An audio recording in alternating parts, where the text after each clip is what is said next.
So in my usual state of being fashionably late, I checked and some of the games that I mentioned in this video were already released. It's a little embarrassing that I was this far off from making a timely release. That said, if I'm wildly off with my impressions on these games, now that a couple of them are out, feel free to mention them in the comments. I'd be interested in reading a different perspective.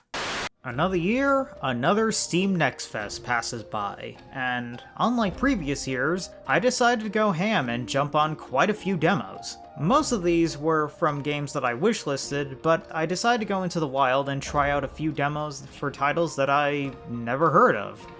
Two mixed results, but I'll cross that road when I get there. So let's go through all the demos that I've played recently in chronological order and see how all of them are selling me on these pricey video games that the devs are planning to release in the near future. Also for funsies, I'm going to make a little top 10 of the best demos that I played at the end of the video.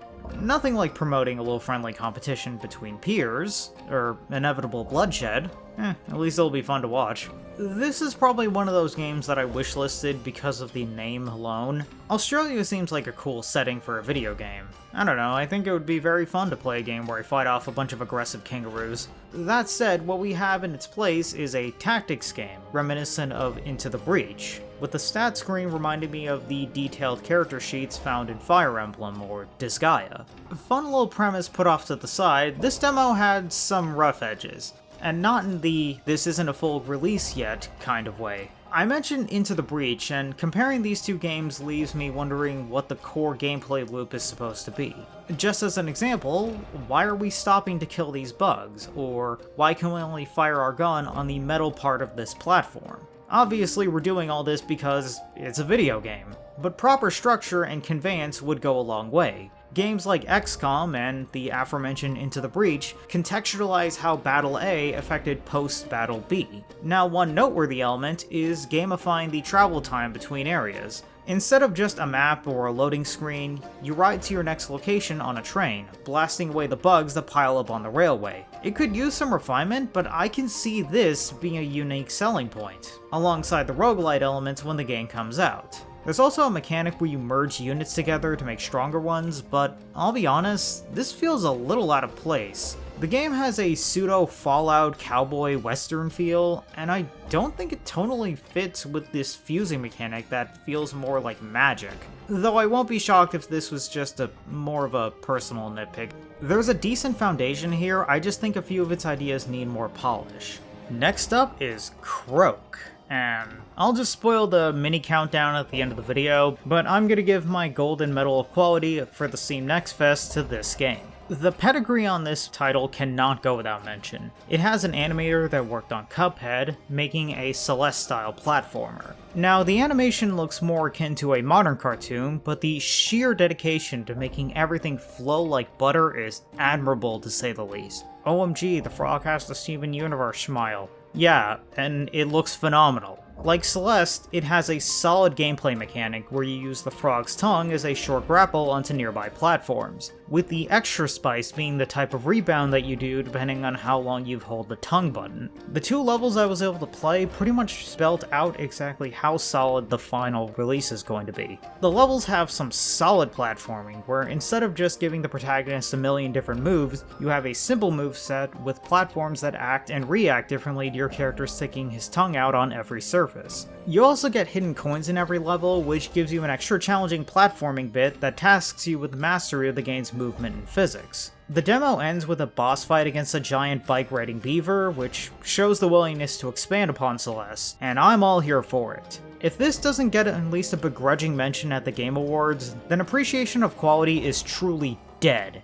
Unrelated side notes, I'm wondering if we'll see some queer themes like with Celeste. I don't think this frog is trans, but maybe they'll tackle something different. I don't know, maybe the frog is gay or something. Turn the friggin' frog gay! Serious crap gay! Frog's friggin' frog! It's not funny!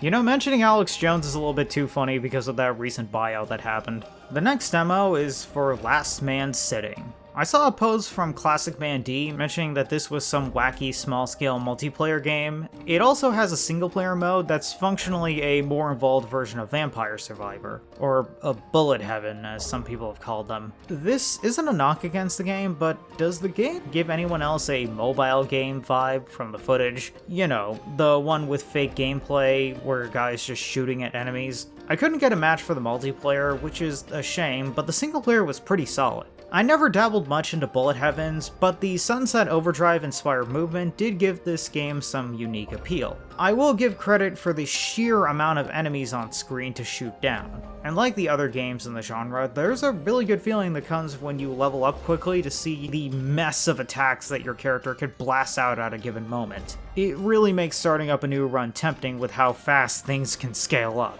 The few unlocks I saw were pretty interesting. Right as I was finishing up my time with the demo, I unlocked a massive katana borrowed from a Monster Hunter game alongside a bunch of passives. If this game has more crazy ideas that make the demo seem lax, I could easily see this becoming a sleeper hit. The next game is a bright and colorful little title where you play as a conductor doing the daily routine in the humble job of a train operator.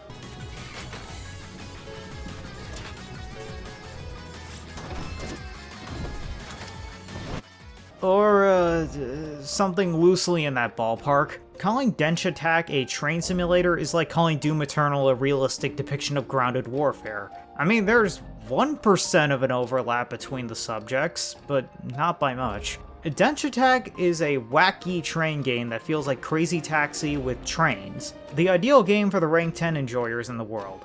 Despite its appearance, it's respectable that the game doesn't devolve into mindless style over substance. There's style for days with the bright visuals and energetic soundtrack, but ironically, the game doesn't feel like it's on rails. Lol. You can do a lot of wacky mid-air maneuvers, drifting for speed boosts and flying through the air, but if you can't land on a track, then expect a quick reload. There's also some Katamari Damacy levels of absurdity, and I am all in on this. This is a world where people competitively race trains with gimmicks like riding on a Ferris wheel as a giant wheel and flying into a volcano, and no one really bats an eye. The demo was short, but the amount of substance on display is incredible. Next up is CALX, and I have to say, it was impressive that a demo could be so terrible that it completely 180'd any enthusiasm I had for the final product. Now, full disclosure, this could just be a bad demo, but the 40-ish minutes I spent playing this burned away what little praise I wanted to offer. I'll start off with the most notable element. It looks pretty. The Mobius style is appealing and will make for some nice screenshots. The soundtrack was pretty decent, in a bizarre but almost atmospheric kind of way. There's also a Metroid Prime scan tool for operating machinery, with the extra benefit of having some neat lore that the real gamers will sink their teeth into.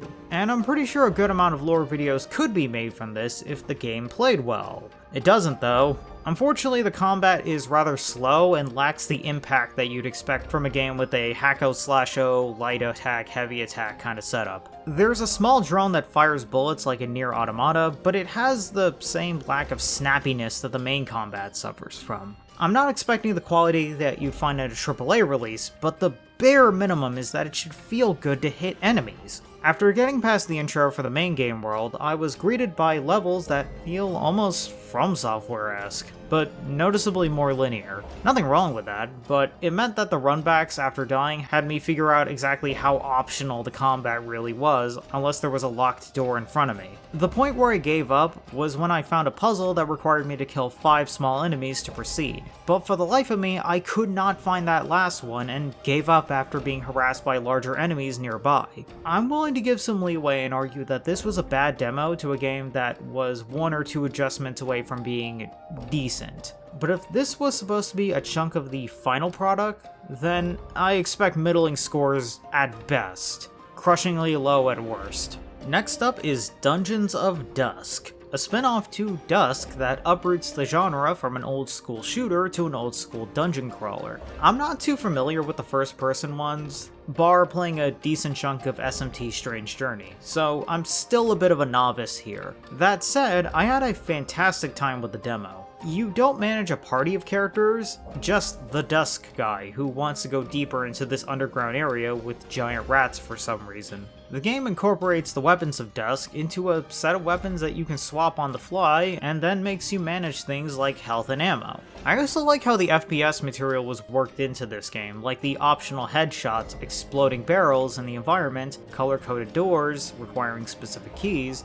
and the secrets off the main path to find. As far as differing things from DUSK, I ran into an RE4 style salesman who would sell me ammo. There's also a skill tree, a thing that I'm 50-50 on, but I can tell this will encourage people to replay the game if it gets a following. I had to cut my session with this game a little short after making it to the 3rd floor, and I feel like I could have gotten more quality playtime out of whatever was left. The fact that the demo left me hungry for more should be a solid recommendation for the final release. That said, I'm not sure what the Venn diagram for grungy, Quake-inspired shooters and first-person dungeon crawlers is, so here's hoping that it does well.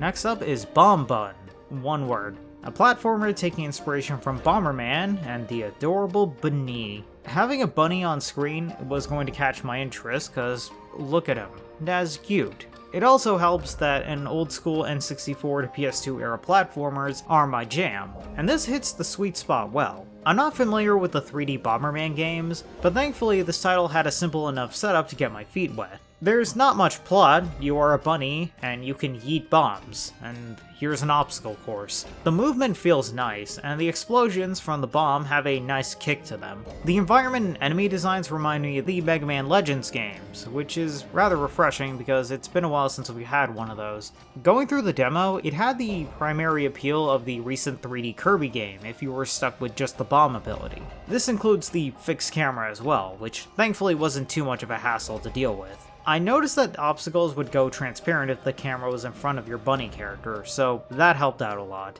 The level design feels basic, but with the construction beams, but I do like the aesthetics of flat pixel art that's on all the objects. I can easily see this being a fun little cult classic after it releases. My time with the demo was a cozy ride despite all the explosions. The game feels a little simple, but that also means that it isn't a hard sell to peeps like me that just want this type of experience. You know, bunnies and explosions. You can't go wrong, right? Alright, next up is, I think I need to clarify something. I downloaded most of these demos from games that I wishlisted a while ago, and a few based on how the main Steam page looked. Now, I saw Airframe Ultra, and I saw an Akira slide and went off of that alone. What I got was the embodiment of a small production team that probably lacked any outside eyes for quality testing. I was tempted to ditch this game, but I'll try to be nice to the developer and list off the things that I think need to be fixed to be remotely presentable to anyone besides the microscopic niche that this game already has. For one, the visuals. The TV filter is a nice aesthetic choice to remind people of the pre-HD displays, but it doesn't work if it's so intense that my OBS recording makes the game look worse than it actually is. 2. The modes of play. This game advertises the Akira slide, so you think that should probably be about the vehicles, but no, the tutorial has on-foot gameplay that feels just awful to play. The hoverbike is a bit floaty, but at least that makes sense, so maybe limit the on-foot gameplay to a separate mode. And 3. Structure. I was able to get into a multiplayer match with another person, but then my opponent went AFK, so I was left waiting for a thrilling combat encounter that would never start. I think that we're all familiar with the concept that there aren't any bad ideas, just bad execution. This is probably the case study on that, because an indie dev's take on a vehicle combat games like Twisted Metal, but with hoverbikes, sounds like a fun time. It sucks that the game devs have a good ways to go before getting something remotely presentable. Though the punchline is that this isn't the lowest rated thing that I played in this video. We'll get to it when we get to it. Next up is Dive or Die, a game that you get if you mash together Subnautica with Darkest Dungeon. I will say this, the game left one hell of a lasting impression on me with its animated intro and creepy narration. The difficulty selection has a picture of a fat guy, so that's another way of leaving an impression. In this game, you select one diver to go down into a diving zone where you pick up resources to upgrade your base and equipment. Very much Subnautica in its dive and gathering resource loop, alongside very nice looking areas punctuated with the horrors from the deep. The game is set in a flooded world that has drowned every major city on Earth, so there's going to be a lot of ruined buildings and warped humans that got a little bit too used to being underwater indefinitely. The Darkest Dungeon route involved hand-drawn visuals, along with how lethal the enemies can be. The aforementioned underwater humans is probably the most deadly enemy in this early parts of the game, and like the Double D, it makes more sense early on to gather resources and hightail it out of there before something could crawl out and kill your random, very much replaceable diver. Then you use whatever resources you find to build up your area and talk to the guy with a mildly sinister sounding voice. Part of me hopes we get more out of this VA, since the disembodied voice was a highlight in Darkest Dungeon. So far, I was left satisfied with what little I played, and I could see myself playing a campaign of this when it comes out. It's a little simple to mash two games together, but this combo works. Hopefully, it doesn't blow its load in the first area. That said, if you're taking cues from Darkest Dungeon, make the narrator a bigger element in the game. His delivery isn't on par with the Ancestor, but more screen time will definitely give this game an opportunity to leave an impression. Next up, we have a game that if you scroll by too fast, looks like some alt-universe digital Circus stuff. Or is Kane messing with the cast again? Probably. Nightmare Circus, in brief, reminds me of the Perfect Weekend game. You get it and power through the experience to see all the stuff it has on offer over the course of the one playthrough it'll probably get. That's not to discount what's on offer. The designs look pretty nice. It has a vibe of a Tim Burton movie, with the lively circus hiding some strange horrors underneath. The combat is pretty fun.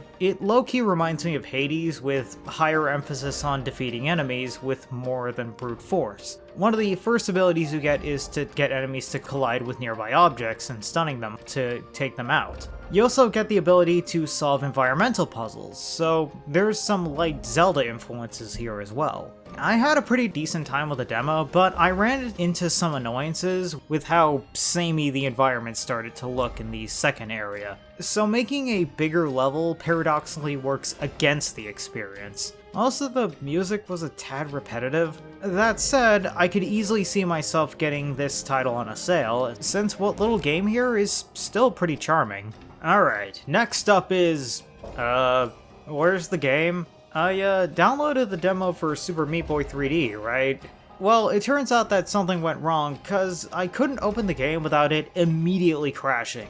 I guess I can critique the developer splash screen? The font looks really nice, I guess. Okay, in all seriousness, I decided to look up what engine this was made in, and yeah, there's the problem. Unreal Engine 5 is the plague that keeps on spreading, and I don't feel like upgrading my rig for a single game. Side note though, it's wild that a game that's well known for running well on even a toaster gets a sequel that flat out requires an above average computer just to make it to the title screen. It sucks that I can't even have an opinion on this one. Up next is Boost Vector EX, and wow, this game is radiating with passion project energy. The menus give me the energy of a Japanese arcade game that you see displayed at one of those conventions. Sleek and beautiful aesthetics that almost distract from how I might be hitting the wrong button to progress. The game itself is like, Well, anyone here remember Sonic R, that one on-foot racer that game reviewers were pretending was a war crime? Well, imagine that, but with gorgeous-looking anime girls. Like, hot damn. I'm glad there isn't an iCam on my screen, because there's something distracting me here. I think there might also be a cute anime guy in the roster, but it's pretty obvious what the designer is into. Very appealing character designs, the kind that wouldn't be out of place in a Guilty Gear roster. The gameplay is built around the sublime sense of speed that your character can reach. It's wild with how many Sonic games there are that this small game dev can capture this sense of speed on a limited budget. Even though the only story mode content is just, well, the tutorial, I can't help but appreciate the effort of making the character feel like they're breaking the sound barrier full of lulls. Now, it's important to note that I kind of suck at this game, going by the gameplay on screen. screen. But I'll be frank, this looks like a title I'd want to at least try to improve at and see if the height of the skill ceiling warrants the time investment. The demo shows a really strong foundation for a solid racing game that I hope lives up to the potential that the presentation has given me. Maybe give it a fun story mode, because I'd like some context as to why these waifus can just casually run at Mach 10, besides the fact that it looks cool. The next game on display is Sucker for Love: Crush Landing, a visual novel dating sim. Oh boy, time to flip the YouTuber switch and become unbearable to get those hypothetical hate views from people who really like visual novels. Maybe I'll do that thing where I call out the tropes of a genre, then switch over to a AAA game that also is filled to the brim with tropes without a hint of irony. Or you know, I could just talk about the video game, not be an asshole. If you're familiar with the game Slay the Princess, imagine that, but there's literally no ambiguity on whether the lovely individual in front of you is a cosmic entity. You can taunt your fire waifu with a fire extinguisher, so in a way, you could slay her, but I'm not sure that'd be a good idea, since you really don't know if she's even poses a threat or not. Well, all I know is that the intrigue is going to make way for the inevitable question of smash or pass, with the sentient ball of fire that can either be masculine or feminine, and the general answer will cause me to lose a little faith in humanity, mostly because I'm part of the problem. But seriously, I like the design of the cosmic waifu, on an aesthetic level due in part to keeping the otherworldly vibes, while still being nice to look at.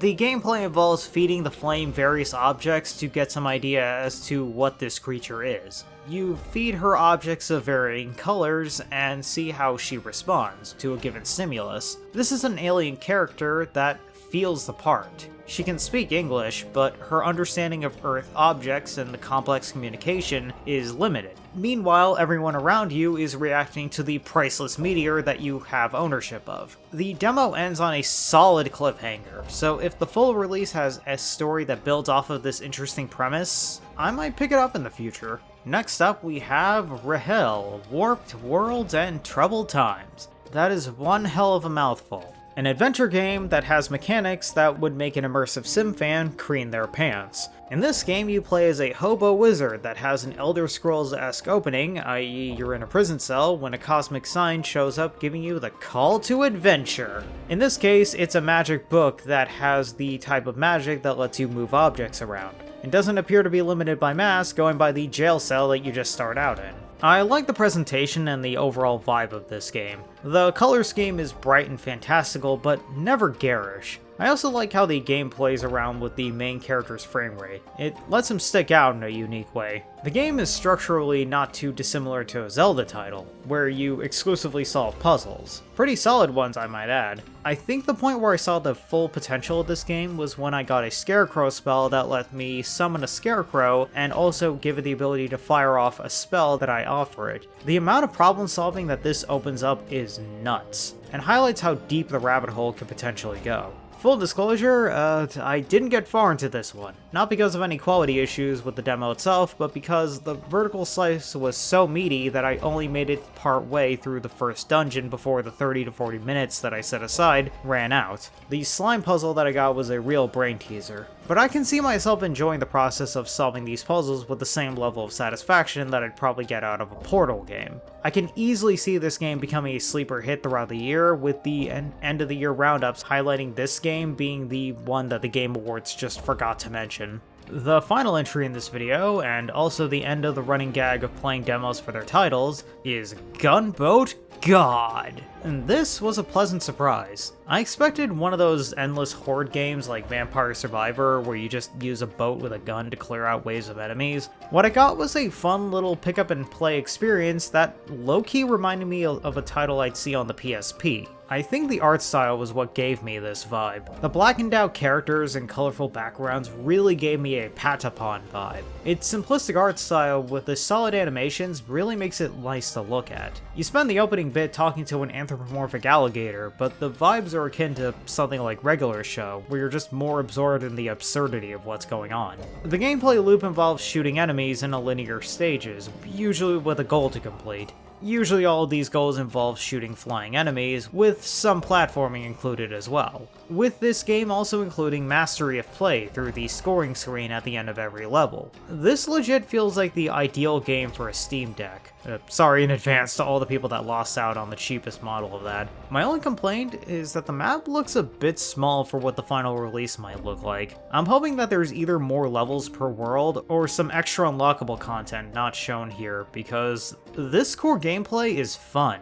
It'd be a shame if it passed by too quickly. So that's it for the demos that I played during Steam Nextfest, and for shits and giggles, let me put my little top 10 at the end of the video to highlight the specific games that I'll be excited for. Number 10, Dive or Dive. I like Subnautica and Darkest Dungeon, so giving me a combination of the two will just always be up my alley. Number 9, Sucker for Love. Fire waifu jokes aside, the concept is intriguing and I want to see if the final release lives up to it. Number 8, Rhell Warped Worlds. I have a soft spot for immersive sims, so I can easily see this being a cult classic worth playing. Number 7, Gunboat God. The demo was pretty fun, and I think it would be a nice fit for my Steam Deck. Side note, screw AI for the RAM shortages. Number 6, Nightmare Circus. What little game that I played here showed the potential for a cozy weekend game that I'll happily pick up on a sale. Number 5, Bombun. I like bunny and explosions. There's not much else to say. Number 4, Boost Vector EX. I'm more interested in how the final product turns out than playing it. I just think it looks neat. Number 3, Dungeons of Dusk. I thought the dungeon crawling was going to be a gimmick, but I was pleasantly surprised. If I ever get around to playing the full release, I know I'll have a good time. Number 2, Denshattack. This was stupid fun, and I know I'll have even more fun with the final release. And number 1, Croak. I can confidently say that when I get to play this game, it'll be fighting with everything else I played for my personal game of the year. And yeah, that's that. With all that said, I hope you enjoyed the video, and catch y'all in the next one. Have a nice day, everyone.